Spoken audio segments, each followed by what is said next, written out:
Right, so Man United take on Southampton at Old Trafford. Will it be a repeat of the 9-0 from last season, or will we see more of the same? United dropping leads, poor performances, and drop points? Let's have a look.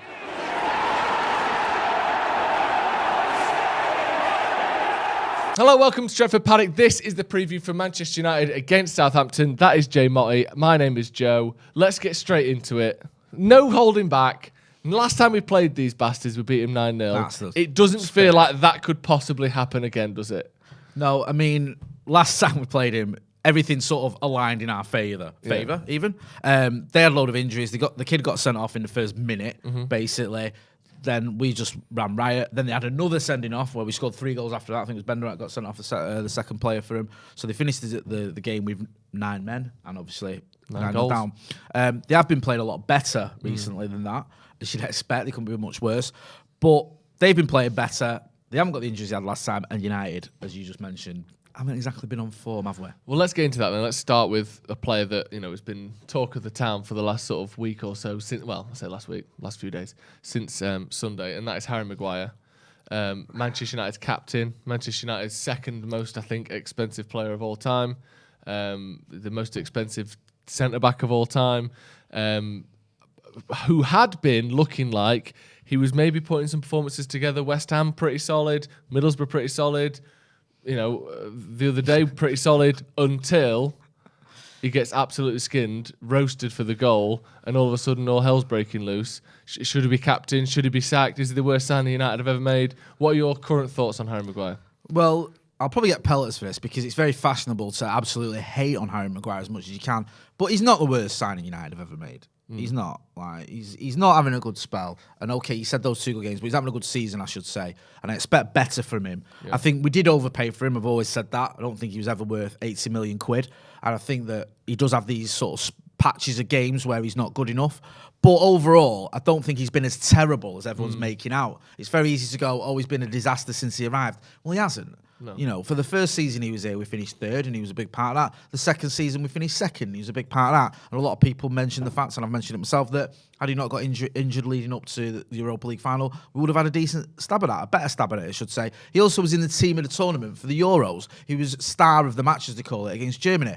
So he's not a completely terrible footballer, but he hasn't been good enough. He hasn't been good enough this season. And he's been one of the reasons we've struggled this season. I was fuming with him against Watford when he got those 2 yellow cards in all his last game. I thought that was just amateur stuff. And for someone that had been brought in by Ole and backed by Ole to be so stupid, because that's all I can term it, just wasn't good enough. And he just let himself down again the other night because against Burnley, the game was there to be won. They weren't looking great, and it's a simple error. And you're right in saying that he had been playing well up to that, but all people focusing on now is not just that mistake that he made, but also his entire time at United. And it's like, oh, he's awful, he's the worst player ever. He's not, but he's got to start showing us the same level of... I try and choose my words carefully, but I think you'll understand what I'm getting at. The same level of sort of professionalism and commitment in terms of his performances for United that we see for England, that we saw for Leicester.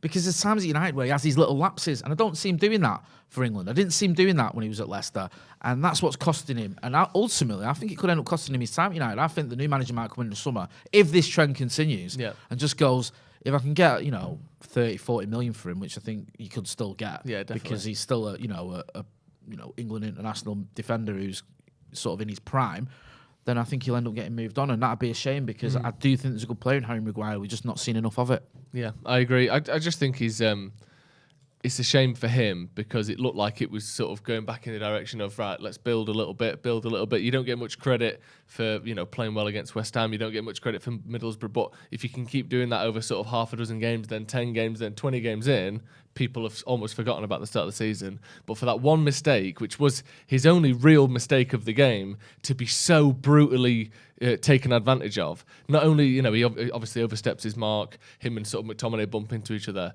So not only does he get skinned by Weghorst, his pace is so brutally exposed again afterwards that he can't catch up Rodriguez. Because that's the thing with Harry Maguire. We all know he's slow, but it's a testament to his quality, and obviously he does have some quality, like you said, that most of the time you don't see it.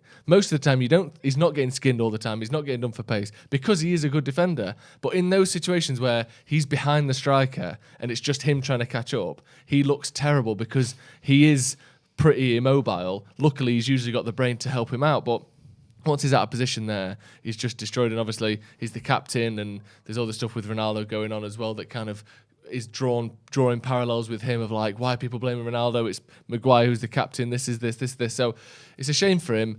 Maybe he needs to get dropped again. Maybe Lindelof needs to be given another chance because he has been better than him this season. My point was always that Maguire at his best is better than Lindelof at his best. But if we aren't seeing Maguire at his best, then we shouldn't see Maguire. So, I'm not going to sit here and defend him and say he has to play no matter what, because if he's not playing well, then you don't get to play. So it's a shame, but maybe we need to see Maguire dropped again for a little bit. Yeah, you make a point about his reading of the game. You can get away with not being the quickest defender in a successful, even in a title-winning team. I know we're not going to win a title, but you can do it. I remember going back years ago, Steve Bruce wasn't the quickest. He was actually relatively slow, but he read the game probably as good as any defender I've ever seen. And he read the game that well. He scored a lot of goals because he could find little bits of space in corners and stuff. You saw it when Leicester won the league. Wes Morgan was slow. I mean, even someone like John Terry, who's regarded as one of the best centre-backs in the these aren't Premier League rapid players, history. are they? Pretty slow. Yeah, but they're able to read the game in a way that gets them out of jail. Harry Maguire, he's just not been doing that of late, or not been doing it enough, and that's what he needs to do. He needs to get back to what he was doing when he first arrived at United and in those successful spells that he had, because he's capable of it. He's just not performing at that level. I know you think he can. Yeah. Do you think he will? Do you think he will get back to that, or do you think we're on the way out? I'm beginning to believe he won't. I hope I'm wrong. But Me I've always backed Maguire. I've always said to people, like, you're being a bit over the top with his criticism. But I'm beginning to look at a player who, there's certain things going on with Maguire that he never used to do, like the old fingers in the ears and that sort of thing. I know it sounds trivial, but he was never that kind of guy. And all of a sudden, there seems to be like a little bit of him where you're going, is there an arrogance sleeping in there? Is there something about he doesn't care as much as he should? Is he not getting it? Giving up a bit? Yeah, and I hate the term getting it, but it's true that you look at him, you think there's a massive disparity between the performances we're seeing and the way he's carried himself at times. And I'm beginning to wonder whether, it might be the beginning of the end, if you can even call it the beginning of his time at United, or certainly his time as a first-choice centre-back. And if that happens, he's probably going to want to move as well, because there's a World Cup coming up where he'll want to play a part for Gareth Southgate. Yeah, and he is one of the first names on the team sheet for England. Right then, a word from our sponsors, Profit Accumulators, Jay. Exciting, isn't it? Very exciting. Profit Accumulators, you're thinking, what do they do? Well, here's what they do. They teach you how to make money using something called match betting. Have you ever heard of match betting? I've heard of match betting. No. It didn't seem like, it didn't seem like you had. Well, what match betting is using the bookmakers' sign-up offers, the this betting, this odds. They do all these things to try and get people in. Crazy odds. Profit Accumulators uses those crazy odds against each other to guarantee you cash. Because that's the thing, innit? We know that the bookies and the betting industry is getting fiercer. Yeah. And bookmakers are giving you crazier and crazier offers. And what profit accumulators do, as you've just told me, is they use those offers to help you get a profit time and time again. And that's the great thing. They've got over 150,000 people who've signed up. So make sure you check them out. Link is in the description. You can earn up to 45 quid with... Not even giving you credit card details, No Jake. credit card details. On a free trial. It's Free absolutely trial? brilliant. It's a no-brainer, and it's definitely worth checking out if you're looking to try and make that little bit extra. Link in the description. Check out Profit Accumulators. You mentioned there about arrogance and almost the mentality of things. That mentality is something I want to talk about. Almost throughout the whole squad, mentality has been questioned this season, hasn't it? Like from Cavani not wanting to play after he came back from Uruguay, being questioned about Martial, is he fit to play, and he's saying he doesn't want to. The whole Lingard situation of, was he told to go and take a break, get his head right, or did he ask for it? Luke Shaw's another one where you watch him play and you think, are you even bothered? It's sort of across the pitch. Even Rashford at times, who generally would be one of the last people would question, when he's not closing balls down, when the goalkeeper spills them because he's pissed off at his teammates, you do question that mentality of, are you doing this for you or are you doing this for the team? That has been a big thing this season, and I think since Rangnick's come in, I've questioned it less, and I think that these players look like they care more. But do you think we do still have a problem with that, where is Ronaldo doing this for himself? Is Cavani doing this for himself? Is Rashford, is Shaw, is Maguire, is Pogba? Are these people working for their own image, their own, obviously you have to put yourself first sometimes as a human, But when you're talking about a workplace and a job, is there too much of that? This is for me. I'm going to make myself look good. And if you look shit or we lose, I don't really give a fuck. Maybe. I've always had a sort of a wonder with this United team, and I've said it about players over the last few years, is I'm not saying that they don't enjoy winning. I think sometimes they don't hate losing enough. I think, when you look at the great United players, what made them great, you look at players like Brian Robson. There was a time when Brian Robson was in a United team that was worse than this one. There was a time when Brian Robson his team finished 11th in the table, I think, under Sir Alex as well. I think there's a season won the FA Cup, so, it was a successful season in terms of trophies. But we've had periods where we've had a poor United team and someone like Brian Robson who hated losing, who could drive the team forward. Roy Keane hated losing. Wayne Rooney hated losing. Sometimes I look at these players and Wayne Rooney hated losing so much that he just would attach knives to his shoes and try and kill people.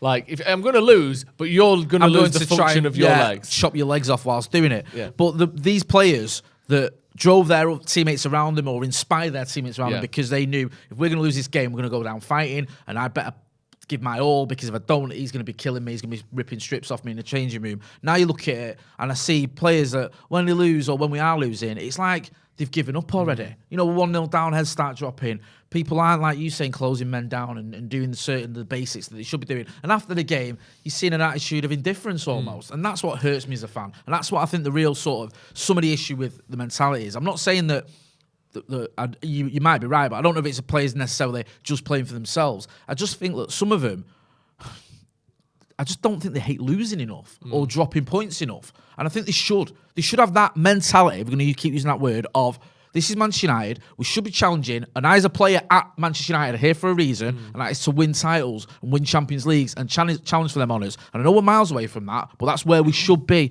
And as for some of them, I don't think they think like that. I think they think, it's almost like, oh yeah, if we lose, it's, c'est la vie. It's almost like they're waiting for someone to set those standards for them, rather than realising you're the only people that set these standards. You are the people playing football for Man United. Obviously, you've got coaches, you've got fans, you can read tweets and you can look at the history books to get some of that. But the person that sets the standards for Manchester United now are the 11 players that go out on the pitch. They're the ones that have to do it. It's like they're looking around going, when is it going to start being Man United? You are Man United. Yeah. You have to do it. Yeah. It's only up to you. You're the only people doing this. So sometimes I think it is a bit like, come on, this isn't real Man United. When's real Man United going to start? This is it. It's up to you. I'm amazed as well, because some of these players, we keep talking about England and World Cup stuff. If you're Harry Maguire or you Luke Shaw and, you're sharing a changing room with John Stones and Raheem Sterling and, Jordan Henderson, and they've won titles and Champions Leagues and stuff, and you must be thinking like Mason Mount now. Yeah, and you must be thinking like, if you're Rashford looking at Sterling, you think, is he a million miles away from where I am in terms of ability? No. Yet look at what he's winning. Or, or Foden. Or Chilwell. Chilwell, exactly. Yeah. And yet, there doesn't seem to be that sort of, like you keep saying, that drive, that determination. Yeah. And I think we should always, and I was saying this on the radio the other day, people saying, should United just accept where we are now? Should never accept this as Manchester United. No matter what, we should always strive for excellence. We should always strive to be the very best, because we are one of the biggest clubs in the world. We have overcome unbelievable adversity to rise to the very top of football. So that is what we should be striving for and determined for. And that should be fundamental to every single player who puts on a shirt for Manchester United. And for far too many of them this season, that hasn't been the case. Yeah, absolutely. Let's have a look at your predicted 11 then. Obviously, we've mentioned some of those players in there. Relatively unchanged from the other night, actually. I'll let you take us through it.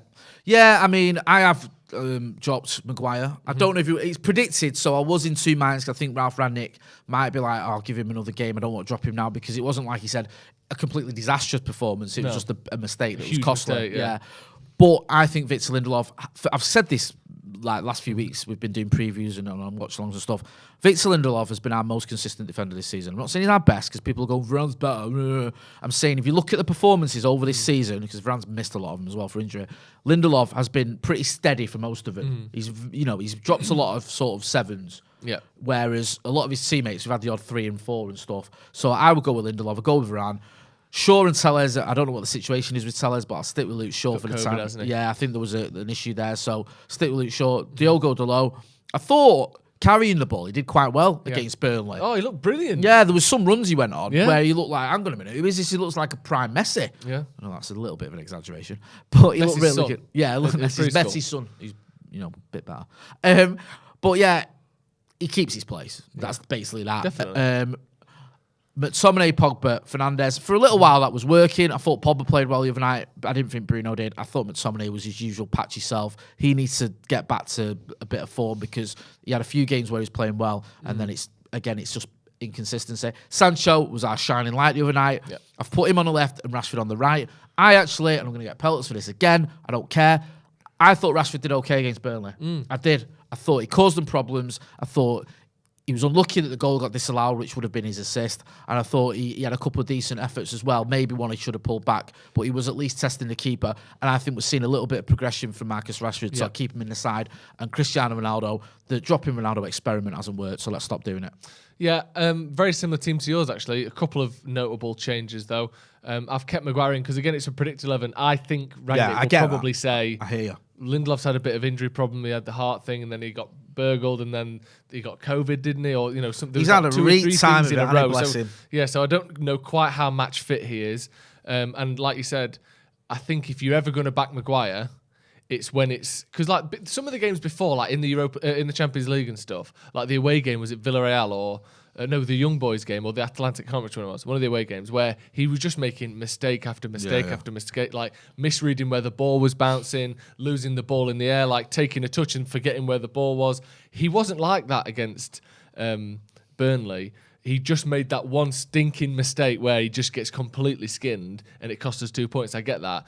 But if you look, if it isn't the beginning of the end for Maguire, I think he'll stick with him and say, you know what, over the last 3 games, you've made about 2 mistakes. One of them counted for a goal.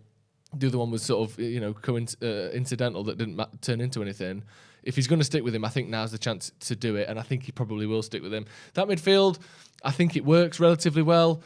We do struggle when teams get a bit of, fight and spirit and they get a bit plucky in the second half and start challenging us. Positionally, I think we struggle. But we've made so many chances in the last 2 games, or 3 games even. I think now's the chance to stick with that. I think it works. It's not great. It's not perfect. But we lose the ball less than when Fred's in there, and we make a lot more for the strikers. So stick with it. I have dropped Rashford only because... I think it's unfair for Elanga to just be completely set to one side now, and it's a lot of games in a lot of days. Rashford, I know he's been coming back for a while, but he's still in and out of form a little bit. Yeah. I think sit this one out, stay on the bench. Elanga, I hear you. I do hear you on that one. Like, I had Elanga in my team for the Burnley game. When I was doing predictions, I understand that. And I felt a bit sorry for him being given 6 minutes against Burnley the other night. So I do hear you. I just feel like. I wonder with Rashford whether Ralph's beginning to look at him and think, okay, he's a player I can rely on. I do like him and Sancho as well with Rashford. I didn't think they were sort of switching sides quite nicely. It could be either.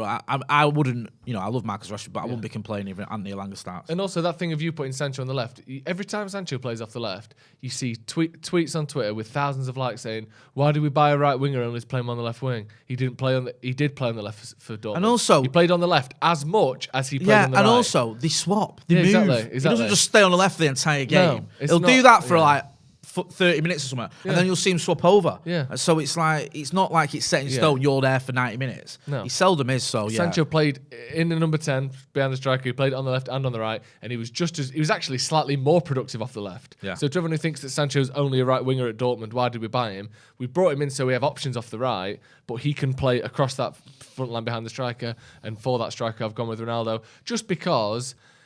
I don't think Cavani did much more than Ronaldo does. Cavani was, I think, relatively anonymous the other night. Obviously, he had that chance he missed from a yard out, which wasn't really his fault. The goalie just did brilliantly to get his knee in the way. But Ronaldo scores more goals than Cavani, and Cavani actually doesn't do that much more than Ronaldo, despite what you think in your head. I didn't see it the other day, so get Ronaldo back in. And there's the team. Southampton then. Doing all right this season. Yeah, only 1 loss in their last 7. I watched the game against Spurs, which is very dramatic, very great for United as well. Yeah, very entertaining. They have been doing well this season. I think that Hasenhüttl deserves credit. They deserve credit as well because he's always had a bit of a sort of cloud over him with some of the results. He had the 9-0 loss to Leicester, the 9-0 loss to us. Are they going to get rid of him? They've stuck with him, and I think they've done well because they have stuck with him, and I think it makes sense, and he's getting a tune out of him. Do you know what I can see with him at some point? Giving it the old, we think we've gone as far as we can with him. Like, not where he falls out or he has a terrible time, where they just go, you've been manager for like 5 years now. We finish about 13th every season. Was it Stoke with like Pulis or whatever it was, where you go like, okay, we need a different type of football. We need a different approach because either we sort of resign to the fact that we are just going to be maybe in the top half for the first 20 games and then slowly drop down, or maybe in the bottom 3 for the first 20 games and slowly make our way out of it. Southampton just sort of do this where they kind of settle at about 13th every season. I wonder if at some point they'll go, we like the football, we think you're a good manager, but we want to push on. I think it might be the other way around. I think someone might come in for him. Maybe. I do. I think that he seems to be a sort of a well-respected and well-liked manager, not just at Southampton, but from a lot of people and pundits and stuff. He's off the Rangnick school, of course. Yeah, he is, and I think that you look at Southampton. They've lost a couple of players in the summer. They've weathered that storm. He's able to do that sort of thing. He's able to get some big results out of them. They've had some good results over the last few years. I know they've had some stinkers as well, but I just wouldn't be surprised if someone like so let's say for example it didn't work out for Conte at Spurs, or he went to another job. Whether someone like a Spurs or an Arsenal, if Arteta doesn't work out, go, you know what? Let's take a chance on Harrison Hootel. Who knows? It's not beyond the realms of possibility that he comes and works at United one day. No. Things are going. No, exactly. Armando Broja then is their top scorer of the season, on loan from Chelsea. 20 years old, which shocked you, didn't it? I thought this kid was about 47. He doesn't. He's had a tough life, hasn't he? Yeah. He must have had one long paper round. But he's one of those players. I've seen him a few times, not a lot. I think I've seen him against City and I've seen him against Spurs. He'll miss the odd chance, and you look at him, you go, when I say chance he should do better at. But then he'll pop up with a goal, which for a team like Southampton, for any team, but a team like Southampton as well, he's doing a good job. Yeah, and that game against Tottenham, hopefully, instead of it being like, they're on great form, they're going to beat United, it'll be like, we've had our big scalp for this week. Let's lose 4-0. If someone had said to us, we're going to take 3 points when we're playing Spurs and United, I'd have taken that. Yeah, do you know what I mean? That's what we want them to be thinking. Yeah, 100%. And also, just quickly on that, for everyone who's saying that United are out of the top 4 race because we drew with Burnley, Tottenham just lost to Southampton. Yeah, so I think the Arsenal, reason that all these teams are in the top 4 race is because we're all a bit shit. Arsenal, I think, got games in hand and they can go above us, I think. But I think only, I think it's Southampton, Wolves, and Arsenal have all got games in hand on us. I think Wolves can go level with points. Tottenham and Arsenal can each only go 3 points ahead of us. Right. So it's very much in the balance still. For and let's face facts. We aren't. None of these clubs, including us, are going to go on an unbeaten run to the end of the season. Yeah, I mean, we did it. I think we did it once when Bruno came, didn't we? And it's not going to happen again. No. So yeah, it's still all to play for. But for me, we have to win this game. Yeah. We cannot. Give me a score prediction. We cannot have another draw. It's just not good enough. No. I'm going to go over 1-0. Nice. I'm going to go over, maybe a Ronaldo penalty or something late on. But yeah, I'm going 1-0. 1-0. I'm going to go with 2-0. I think let's get a clean sheet. Let's win comfortably. Let's score early on and be comfortable and not allow them back in the game. 2-0, yeah. I'm going to go with Bruno and Ronaldo. Okay. Let us know your score predictions in the comments. Let us know your starting 11s. Should United be beating Southampton, or is it going to be more of a tricky task than we're expecting? Again, let us know your thoughts below. Also, if you aren't a member, click the join button. You get loads of extra stuff. You get a discount on merch. You get access to the members-only group chat where we're in there, you're in there, chatting about football, all things Man United, all things football. Basically, a free space for all the members to get in and have a chat with us. You also get extra content, extra videos. There's a J Motty's Desert Island discs on there. There's all sorts of good stuff, extra podcasts, and loads of extra good stuff. Click the join button, and it helps out the channel as well. Thank you very much for watching, and we'll see you in a bit.